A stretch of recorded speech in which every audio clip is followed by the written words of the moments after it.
Hey everybody, David Skrika here. I do have to change it. So quick note first on the email.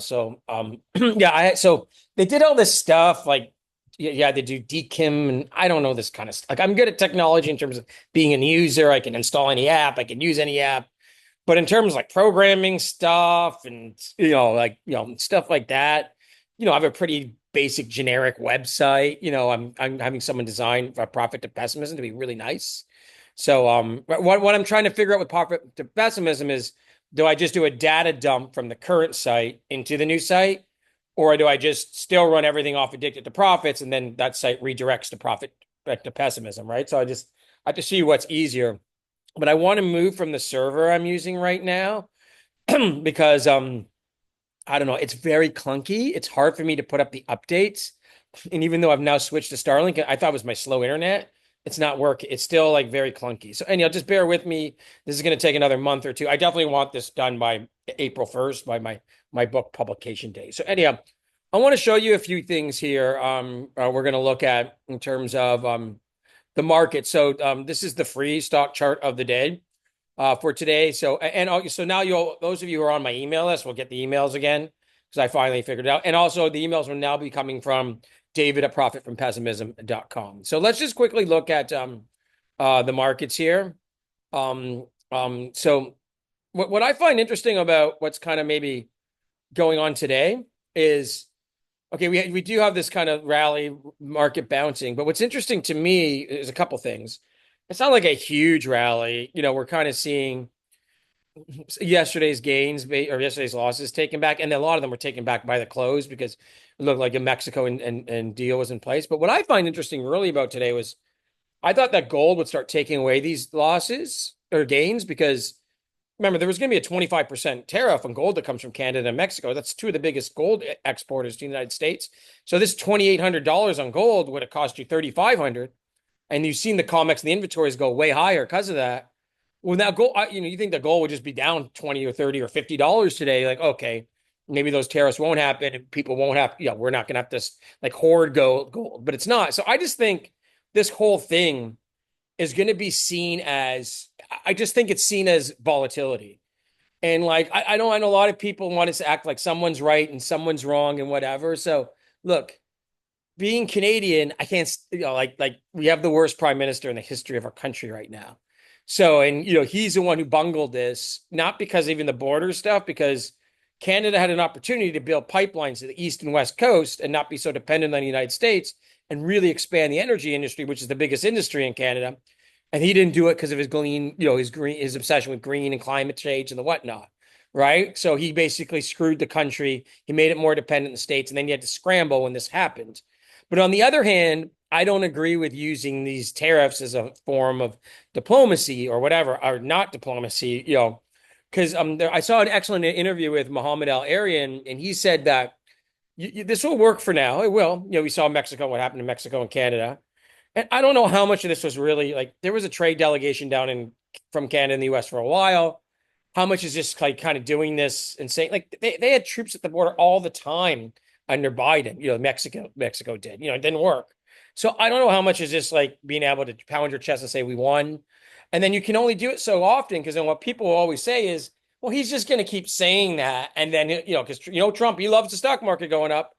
And then, once there's some market volatility, whatever. And then also with with NAFTA in particular, Mexico and Canada, so many of these cars are assembled or parts come from one country and assembled in another, and this is made here, made there, and then the car is shipped half assembled to the US and finally assembled there, all this kind of stuff to save costs, right?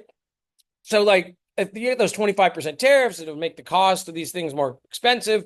Auto workers everywhere, Mexico, Canada, and the US would all lose their jobs. So, and so like, anyhow, like if we go look at GM here, notice that GM tanked on it, on these potential tariffs rebounding. But today, Ford, same thing. You can see that little spike down there.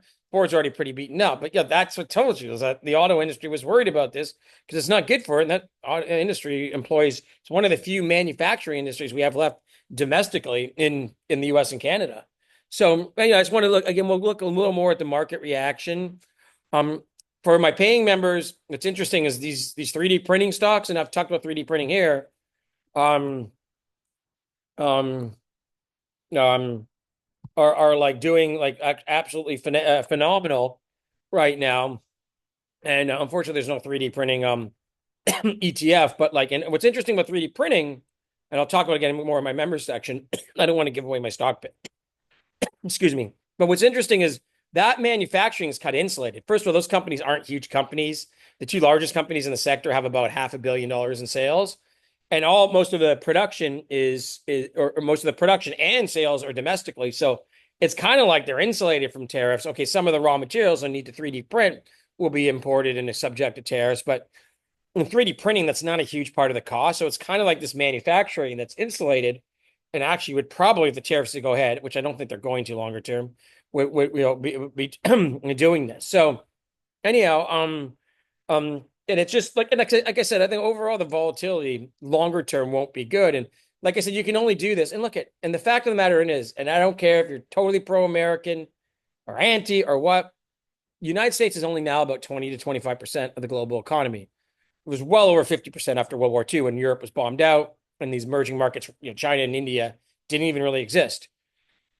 The rest of the world can trade with 80% of the global economy, right? You can trade with Asia, you can trade with Europe, you can trade, all, these, India, China, Indonesia, they're becoming large economies. And and the fact of the matter is, people are at some point going to say, in my opinion, there's going to be this shift. And I do think when the new government comes in Canada, they'll start building those pipelines because they'll be like, we cannot be so dependent on the United States, especially when something like this happens. They're going to be like, this is not worth the headache of dealing with something like this. And we're going to, we're going to trade, you know, India's at one point, okay, I know they're poor, but it's 1.4 billion people. So is China, right? People will just open up to those markets, right? And especially when you're a raw material economy, kind of like Canada is, you can sell those things to Asia and they need them. They need to build more apartments and more roads and more infrastructure and all that sort of thing. So anyhow, I'm not trying to like do whatever. So, but I'm just trying to say, like, you go look what's happening here. Like I said, yesterday's is here. I still don't think, like, when I look at what's going on here in the market, it still doesn't strike me as being much more different than these little consolidations here or here. This actually, to me, I don't think the market's topping. I think this is probably a consolidation before the next move higher. Like if we quickly look at sentiment, we'll just quickly look at it here. In terms of yeah, AAII, you can see we got quite bearish a few weeks ago, and we still don't have a lot more, 41 bulls, 34 bears. We don't have this super positive sentiment. Now, could this be a topping pattern? Yeah, sure. But I still think we might have a move left to the upside. Because Trump is doing a lot of pro-growth things too as well with deregulation and whatever. I think this will help in the shorter term. And, if we go look at quickly, like advanced decline line, you see this advanced decline volume here. It did lag a little bit here, but not enough here. So let's just see what happens. Again, we're kind of had this volatility. We had the sell off Monday and Friday, and then we had the rebound today. So we kind of have to get off this trade war thing and see what happens. You can still see, like, if you look at some negatives, the 50-day moving average is still trending lower. So the stocks above the 20-day. Those have been like really trending lower since the summer. Same with the 200-day. So let's see what happens. I still don't think we're like just going to start to tank right here. And of course, interest rates aren't going up anytime soon on the Fed funds rate. This is a TLT here. This is kind of, I had a little rally and just sitting there. But anyhow, so we kind of seen the tariff bounce. So let's see what happens. Like, we'll look at the VIX. And the VIX had these little moves, but nothing like of significance. And one thing that really helps with the VIX is look at this huge move to 60. When you get a move like this, that's usually a pretty significant low that's going to last for 6-9 months minimum, sometimes for a year or two. So if we go look at the S&P, that was that VIX spike right there. And, now we're basically 6 months later. So if we go look at 2018, for example, with the VIX, that'll be my last thing on this update here. In 2018, when the VIX had the spike right here, and we'll go look at it. You'll see the spike right here in 2018. The market actually rallied, and that happened in February to do highs until October.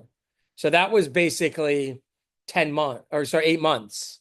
So when you get these kind of spikes, the same thing in 2015, that summer, that essentially was the market's bottom. It rallied for a few months. It retested the lows in early 2016 and then held. So when you get these big spikes like that, they tend to be, you see 2020 and this correction 20, like all of these basically spikes in the VIX were basically lows, the spikes to like basically 40 and above, right? Or lows that lasted a significant amount of time. Like the market did hit a lower low in after the 2018 spike, but you can see then that another spike here. So, but those lows held, and the market hit new highs 10 months later. So I still think, we're not like really looking to roll over and the whatnot. So, and I'm happy, man. Actually, what's interesting is that a lot of my large holdings were up yesterday. Yeah. So it was like it didn't even, and obviously gold and silver as well. So we'll look at the gold and silver stocks maybe in a few days. It's supposed to be stock chart of the day, not a big overview. But yeah, just interesting. Like I think, like again, everyone's gonna act like Trump's gonna do his victory lap, but I do think that you can only do this, only well so many times, and it's only gonna work so many times. And like personally too, with my feeling on politics, it's like, do you have to be in the news every single day, man? Can't you just like chill out and like, just do your work and, blah, blah, blah. It's like, whatever. Okay. Everybody take care.